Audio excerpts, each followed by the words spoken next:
बनाया जा रहा। देखिए, ब्राह्मणों को तो सभी लोग निशाना बनाते आए, लेकिन ब्राह्मण चाणक्य था। ब्राह्मण चाणक्य था। चाणक्य में सत्ता की भूख नहीं थी। चाणक्य में अगर सत्ता की भूख होती तो मगध पे राज चाणक्य करते। ब्राह्मण भूखा होता है तो सुदामा। ये क्या कहना है इस पर आपका? देखिए, मेरा तो कहना साफ है कि वो जो कविता लिखी गई किसी साहित्यकार ने लिखी, कोई मोदी जी के जैसे कलाकार ने उस कविता को नहीं लिखी। उस कविता को पढ़ना क्या इतना बड़ा जुर्म है भारतीय जनता पार्टी जो उसका जवाब नहीं देना चाहती है? बताइए, कविता में क्या गलत लिखा गया है? चूल्हा मिट्टी का, मिट्टी तालाब की, तालाब ठाकुर का। भाई, ऐसा आया गया है कि ठाकुर इस देश पे राज करने आया। आपने देखा होगा योगी आदित्यनाथ जी को भी मजबूरन उत्तर प्रदेश के चुनाव में कहना पड़ा कि मैं एक समुदाय से आता हूं, मैं कोई संत नहीं हूं। आप बताइए, तो भारतीय जनता पार्टी बिलबिलाहट नहीं है? आज क्यों नहीं जवाब दे रहे हैं? आज विपक्ष के नेता ने कहा है क्योंकि उनको इस देश में धर्म के नाम पे, जात के नाम पे वोट लेना है। इस कविता को पूरी सुनिएगा। इसमें जो साहित्यकार ने लिखी है, राजनीति का और साहित्य का बहुत बड़ा हमेशा हो रहा है। कभी भी कोई राजनीतिक अगर प्रक्रिया में अगर कोई भी व्यवधान आता है तो साहित्य के जरिए उसको तंज कसा जाता है। उन्होंने तंज कसा है कि वाकई में भारतीय जनता पार्टी जो कहती है कि हम सबरण के हितैषी हैं, क्या भारतीय जनता पार्टी सबरण की हितैषी है या दलित की हितैषी है? आप लोग बताइए। इस देश में जनता पार्टी को फंसा दिया ना। अरे भाई, भारतीय जनता पार्टी फंसी तो पहले से है। आप बताइए इसमें क्या लिखा है? भूख रोटी की, रोटी बाजरे की, बाजरा खेत का, खेत ठाकुर का। बिल्कुल पहले रहा है। जो अतीत जो चीज है, ठाकुर ब्राह्मण ठाकुरों की ही जमीन रही है। उस पर सभी लोगों ने राज किया और सभी लोगों ने उस पर मजदूरी करके ऐसे जीवन अपना किया है। तो इस कविता में कोई गलत नहीं लिखा गया। इसको एक संदेश दिया गया है कि जो लोग जाति और धर्म के नाम पे, मैं भी अपना संगठन है, हमारा ब्राह्मण सभा, हम उससे चलाते हैं अपना, लेकिन इन्होंने किसी समुदाय को आहत करने का काम करते हैं। पर इस टाइटल पर तो मुंशी प्रेमचंद ने भी लिखी है ना। देखिए, मैं फिर वही कह रहा हूं, कभी लेखक जो होता है, लेखक एक रूप प्रदर्शित दिखाता है कि वाकई में इस देश की क्या हालात हैं। आज जिस तरीके से भारतीय जनता पार्टी कहती है मैं दलितों का बहुत बड़ा मसीहा हूं, मैं कहता हूं देश के दलितों को भी समझना चाहिए कि अगर भारतीय जनता पार्टी को दलितों से फायदा नहीं होता तो कल आपसे साथ भी नहीं खड़ी होगी। आज बीजेपी क्या कह रही है? बयानबाजी दे रही है। मनोज झा के साथ है, देखो खड़े हुए, क्या दिक्कत है? मनोज झा ने कोई अपनी लिखी हुई कविता थोड़ी बताई है। मनोज झा ने सिद्ध रूप किया, उसको सिद्ध किया है, अतीत को दिखाया है।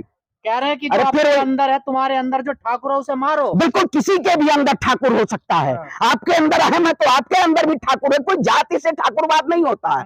ठीक है, ब्राह्मणवाद होता अगर तो आज हम ब्राह्मण में रावण को चुनते। और ठाकुरों को दिक्कत हो गई है। अरे भैया, क्या दिक्कत हो गई है? कोई दिक्कत नहीं है। मनोज झा को दे रहे हैं, देखिए। अरे भैया, धमकी कौन दे रहा? मनोज झा के साथ अंतरराष्ट्रीय ब्राह्मण महासभा खड़ा है। अगर मनोज झा को कुछ भी हो जाता है तो सरवन पांडे हमेशा इस लड़ाई को लड़ने के लिए तैयार है। आप बताइए, इस देश को क्या कराना चाहते हैं आप? इस देश में गृह युद्ध कराना चाहते हैं?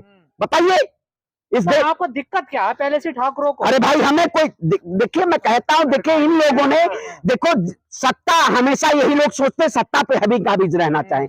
सत्ता पे काबिज होने का मकसद ये नहीं है कि किसी भी समुदाय को प्रताड़ित करना, किसी भी समुदाय को। आज सभी समान बराबर हैं। जो सरकार कहती है सबका साथ सबका विकास करेंगे, क्या वो सरकार आज इस मुद्दे पे बोलना चाह रही? कोई उनके नेता मंत्री नहीं बोलना चाह रहे। कविता ही पढ़ी है ना, सिर्फ वो कविता तो किसी कवि की लिखी हुई है, वो साहित्यकार ओम प्रकाश वाल्मीकि ने लिखी है। अरे भाई, तो भारतीय जनता किताबों में पढ़ाई जाती है। भारतीय जनता पार्टी जो कहती है कि हम सबसे बड़े मसीहा इन्हीं के हैं, ब्राह्मण और ठाकुर के, जो लोग तमाम ऐसे आलोचना करते हैं, तमाम ऐसे कुछ विचारधारा के लोग हैं जो कहते हैं कि हम इनके हितैषी नहीं हैं। आज क्यों नहीं भारतीय जनता पार्टी मुखर होकर ओम प्रकाश वाल्मीकि का समर्थन करना चाहिए कि उन्होंने कविता सही लिखी थी? किसी का समर्थन नहीं, चुप है, गोलमोल है। अरे तो बीजेपी मौन है क्योंकि बीजेपी को राजनीतिक फायदा चाहिए। उसको 2024 का चुनाव है, वो फंस चुकी है कि आखिर ये कौन सा मुद्दा आ गया। आपने देखा होगा रामचरितमानस के मुद्दे पे जो सीधे लिखा हुआ था, उसमें रामचरितमानस के मुद्दे पे तमाम ऐसे पूर्वांचल साइड से आते हैं, वहां तो ठाकुर तो कई तरह के जाति लगाते, कर्पूरी ठाकुर, वो तो ठाकुर थोड़ा ही नहीं। वही देखिए उन्होंने उस कविता के जरिए ये बताया है कि व्यक्ति के अंदर ठाकुरवाद होता है, जैसे एक अहम होता है कि हम ठाकुर हैं, हम ठाकुर हैं तो सब कुछ हैं। हम अहम नहीं करते हैं, किसी को अहम करने की जरूरत नहीं है। आज लोग वाकई में इस कविता के जरिए लोगों को समझना चाहिए। जो लोग तो क्या देश में ब्राह्मणों को निशाना बन जाता है, सलाहकार तो ब्राह्मण। अरे भैया, तो सलाहकार बिना ब्राह्मण के जाती रही, भावना जैसी प्रभु मुहूर्त देखी तीन तैसी। ब्राह्मण इस देश पे, जिन लोगों को लगता है कि ब्राह्मण इस देश का नासूर है, तो उन्हें मैं बता देना चाहता हूं कि ब्राह्मण इस देश का हमेशा पालनहार रहा है। ब्राह्मण सबको संरक्षण देने का काम किया है, हमने हमेशा संरक्षण दिया है। मोहन को कैसे समझाओगे उनके बेटे? अरे कौन है आनंद मोहन, कौन जानता है? अब चंद आए दिन उसकी लोकप्रियता के लिए, ओछी सी राजनीति के लिए ऐसे ऐसे शब्दों का मैंने वीडियो देखा। एक मर्यादित शब्द होने चाहिए, लेकिन कुछ लोग फेमस होने के लिए मर्यादित शब्दों का प्रयोग नहीं करते हैं। ये अमर्यादित ढंग से, क्योंकि उनकी शाखा में बहुत सारे ऐसे लोग पढ़ाए जाते हैं। ये लोग सिर्फ और सिर्फ लोगों के बीच नफरत पैदा, पहले छूटे हैं वो जेल से, देखिए कुछ दिन पहले ही छूटे हैं जेल से वो। देखिए जेल, अरे भाई तो जेल से छूटे हैं तो अपराध किए थे तब जेल में थे। अपराधी लोग तो अपराध की बात करेंगे, लेकिन मनोज झा ने कोई गलत नहीं कहा है। मनोज झा ने सिर्फ कविता पढ़ी है। मनोज झा पढ़े लिखे आदमी है, प्रोफेसर है, कोई गलत तो बोला नहीं भाई, उन्होंने कोई कविता थोड़ी लिखी थी, वो साहित्यकार की कविता पढ़ के बताई कि वाकई में ऐसे लोगों के अंदर ठाकुरवाद होता था।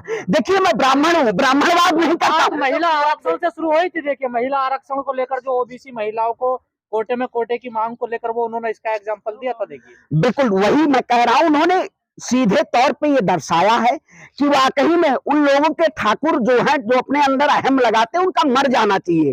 क्योंकि आज के समय में आरक्षण का तुम समर्थन में हो विरोध में? काहे नहीं समर्थन में भैया, लेकिन नरेंद्र मोदी जी समर्थन में नहीं है। क्यों? नरेंद्र मोदी जी समर्थन में कहा है महिला के? उन्होंने अपनी बीवी को न्याय देने का काम किया। मैं कहता हूं सबसे पहले नरेंद्र मोदी को अपनी बीवी को न्याय देना चाहिए, जिनको 14 वर्ष का त्याग किया। पर भगवान प्रभु श्री राम ने अगर 14 वर्ष का त्याग किया था तो वो अपनी बीवी को छोड़े नहीं थे, लेकिन ये राम के नाम पे और धर्म के नाम पे इस देश को बेचना चाहते हैं। मैं कहता हूं पूर्ण रूप से मनोज झा का समर्थन कीजिए। भारतीय जनता पार्टी के अंदर तिलमिलाहट होनी चाहिए। ये जो लोग धर्म के ठेकेदार बने हुए हैं, जो जाति के ठेकेदार बने हुए हैं कि मैं आदिवासी समाज से राष्ट्रपति तो बना दूंगा, लेकिन आदिवासी समाज के व्यक्ति को मंदिर में नहीं घुसने दूंगा। कंगना सांसद बन जाए क्या दिक्कत है? हाँ। अरे भैया कंगना का अंगना कौन जोतने वाला है? कोई जोता है कंगना का अंगना? कौन है कंगना? कंगन जो पहनते हैं कंगन। अरे नाम तो सही ले लो। अरे कंगना। अरे तो बॉलीवुड से क्या आप सांसद जनता की सेवा करने का काम करेंगे? संसद में आए नहीं। अरे भैया तो वही कहते हैं, जब प्रधानमंत्री मोदी जी के शासनकाल में बिना चुनाव जीते कैबिनेट मंत्री बन जाया जाता है, तो बिना सांसद के संसद में भी बुलाया जा सकता है। ये सिर्फ और सिर्फ इस देश को झुठलाया जा रहा है, और जो लोग इस देश को बर्बाद करने में सबसे बड़ा हाथ है भारतीय जनता पार्टी का। राहुल गांधी कह रहे हैं 90 में से 3 पिछड़े सचिव हैं केंद्र में। कौन है इसका जिम्मेदार? किसे मानते हैं आप जो 3 ही रह गए पिछड़े? देखिए इसका जिम्मेदार पूर्ण रूप से भारतीय जनता पार्टी के। हम पद पे तो बैठा देंगे, लेकिन पद पे बैठाएंगे आपको हक नहीं देंगे। ये भारतीय जनता पार्टी की नीति और नीयत में दोनों खोट है। 90 में से 3 सचिव बता रहे हैं राहुल गांधी। बिल्कुल सही बात है भाई। आजकल मुद्दा देखिए, सब अगर सबकी सरकार अगर कहती है सबका विकास की बात करती है, तो सबकी हिस्सेदारी की बात करे। सरकार ने क्यों ओबीसी बिल अभी तक उसमें निलंबित कर रखा है? संसद में क्यों नहीं अभी तक पारित किया? क्योंकि मोदी जी तो पोडियम के जरिए बताना चाहते हैं कि मैं ओबीसी समाज से आता हूं, लेकिन ओबीसी समाज को फायदा नहीं देना चाहते हैं। तो आज लोगों को जरूरत है, और अंतर्राष्ट्रीय ब्राह्मण महासभा पूर्ण रूप से मनोज झा के साथ खड़ा हुआ है। और जो लोग ऐसी धमकियां दे रहे हैं उनके खिलाफ हमारा संगठन उनके खिलाफ कार्रवाई करेगा और उनके ऊपर एफआईआर करेगा। ऐसे देश में नफरत की राजनीति न करें। उन्होंने एक कविता पढ़ी है, और साहित्य का हमेशा नाता रहा है, और साहित्य को आप दरकिनार नहीं कर सकते हैं। अतीत के किसी भी लेखक को आप दरकिनार नहीं सकते हैं, चाहे मुंशी प्रेमचंद जी हो, चाहे कबीरदास जी का दोहा हो। कबीरदास जी ने भी दोहा के जरिए कहा था, उन्होंने भी, कि कमल का फूल अब की बार नहीं रहेगा। मतलब कहा नहीं था, लेकिन हम कह रहे हैं अब की बार कमल का फूल अब की बार सत्यानाश होकर रहेगा।